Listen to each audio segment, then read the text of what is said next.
You ask Tiger to solve. This deals with linear equations with one unknown. The final result is x equals 5. Let's solve it step by step. Simplify the expression. Expand the parentheses. Simplify the arithmetic. Expand the parentheses.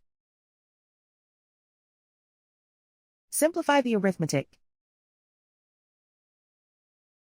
Group all constants on the right side of the equation. Subtract 18 from both sides. Simplify the arithmetic.